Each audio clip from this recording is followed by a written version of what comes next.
You know, basically the windscreen's in the right place, but this has got to all settle, this rubber, to allow it just to settle down a little bit more to get those centre fixings in place. So we're going to leave it. It's a lovely warm day. It's going to be a warm weekend. We'll come back to it in a couple of days' time and finish that off. What we're going to move on to now, though, is fitting the hood, which is the reason that Dave's here to help us do it, because it's a really good technique for making sure you fit your hood so it looks absolutely fantastic.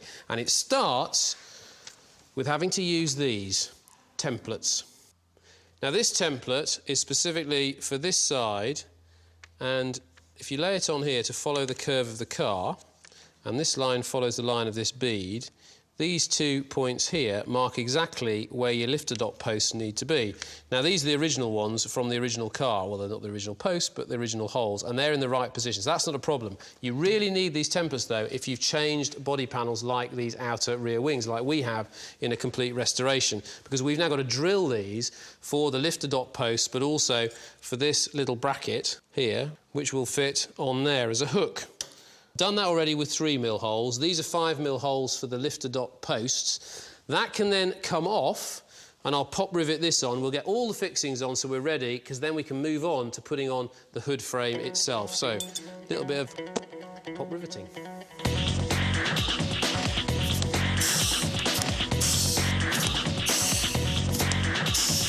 Next, we're going to put the frame on itself. Very straightforward. It's a new frame. There are 3 bolts this side, 3 bolts that side, and then Dave and I'll put the header rail on the front, which is another 6 bolts.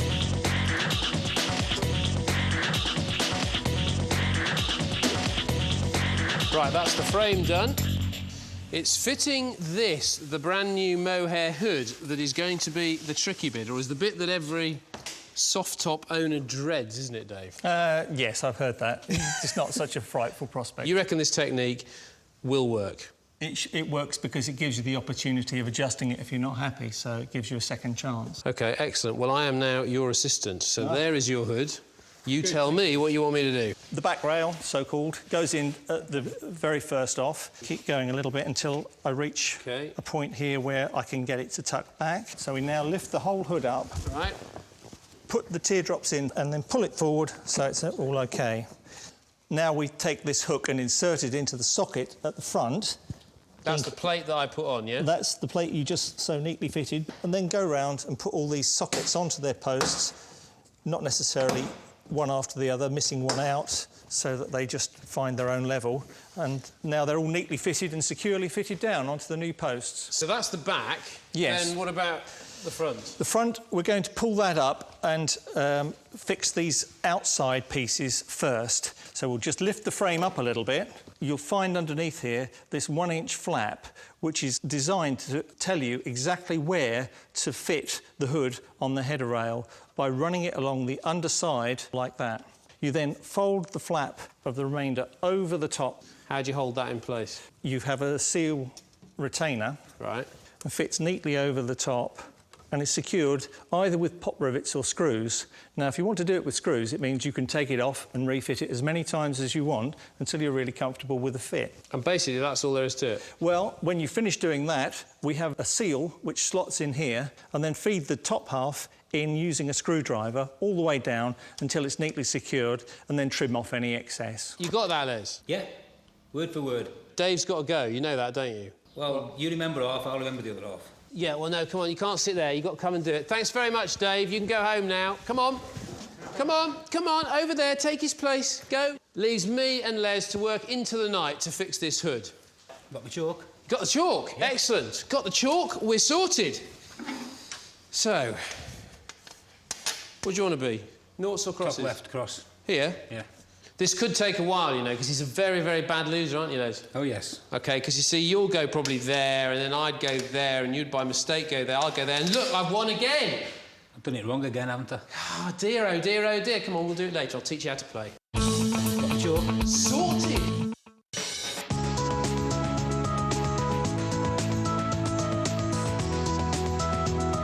It's an MG RV8. It's got the Range Rover 4-litre V8 engine in, and this particular one is 1995.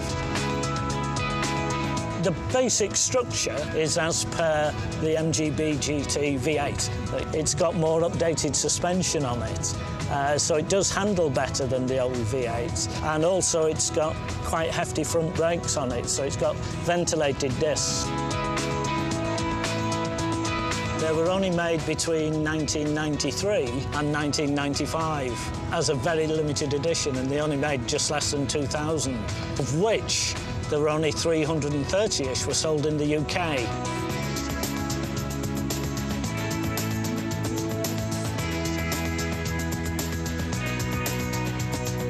You've got this classic car feel, but it's got the luxury in the leather and the woodwork and the go and the brakes of a more modern car. It's a very, very rare car, and it does attract a lot of attention. Whenever you park it, people come up and are really interested in it because most people have no idea what the car is in actual fact. You get a lot of pleasure from it, and when you're driving it, you can listen to the burble from the exhaust. So it's a lovely car to drive, it really is. So we've got most of this channel in now, just the remaining screw to go in here, and you can see where there's our line, the white line along there. What we've done is pulled it just on the inside of the edge of the header rail, because obviously when we pull it taut, it will pull back a little bit, but it's pretty even all the way along. Just use a scriber to locate the hole, and then screw in. The screws come as part of the kit because they're quite flat-headed because the seal's got to fit into this channel. Yeah? Yep.